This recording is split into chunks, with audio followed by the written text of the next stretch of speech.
Le parti Mouvement des élites engagées pour l'émancipation du Bénin, Moël Bénin, se prépare activement pour répondre au rendez-vous du 8 janvier 2023. Dans cette préparation, il est confronté à certaines difficultés liées à la délivrance des pièces constitutives de dossiers, dont le certificat de résidence.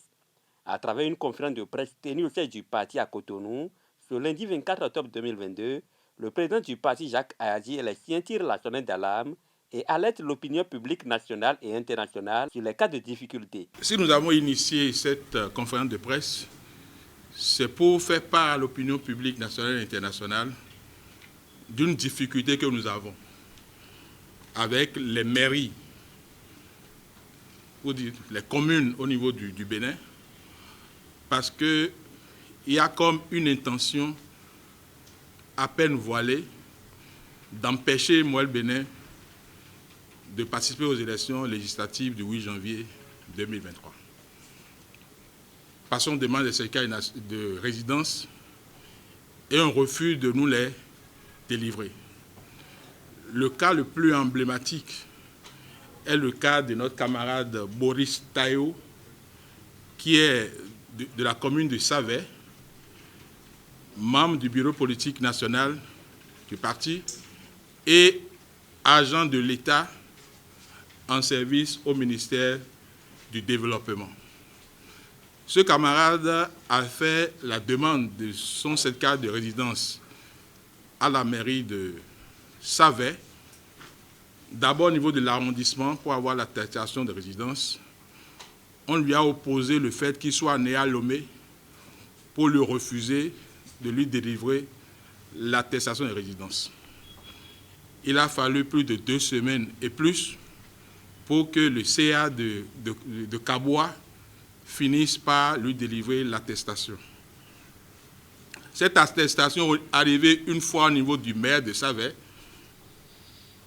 a été rejetée et jusqu'à la minute où nous vous parlons, le maire de Savet refuse de délivrer l'attestation de résidence aux camarades candidats de Moël Bénin aux élections du 8 janvier au motif qu'il est né à Lomé. C'est comme si on ne délivre cette pièce qu'aux Béninois qui sont nés au Bénin. Ça, c'est le premier cas.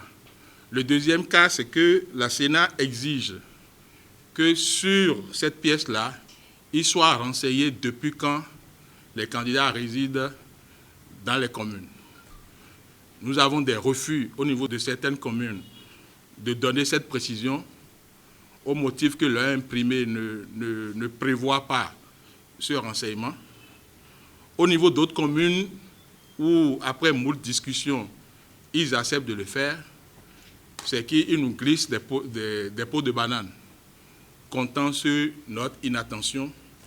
Par exemple, un camarade a eu un certificat de résidence après discussion dans une commune que je ne vais pas citer, mais on a glissé sur la pièce qu'il est dans la commune depuis 2022. Lui n'a pas fait attention. Comme on a déjà fait le renseignement, il a ramené la pièce au niveau de notre direction des élections et on a détecté par la démarche qualité que nous avons mise en place que l'intéressé n'a pas encore fait 1 an au Bénin, ce qui est faux. À vaincre sans péril, on triomphe sans gloire. Et pour triompher avec gloire, Moël Bénin n'en démord pas. Il déposera ce dossier au plus tard le 2 novembre 2022 à la Commission électorale nationale autonome Sénat.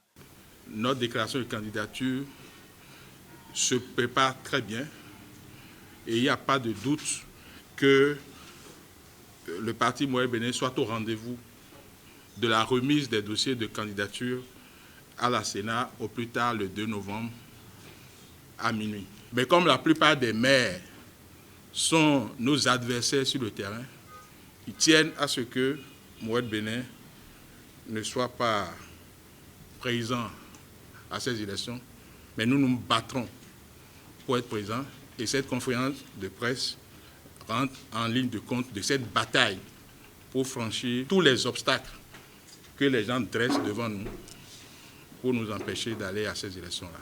Les professionnels des médias ont posé quelques préoccupations auxquelles le président n'a pas tardé à apporter des réponses. Seulement, Il faut retenir que Moël Bénin sera dans le starting block des législatives de 2023.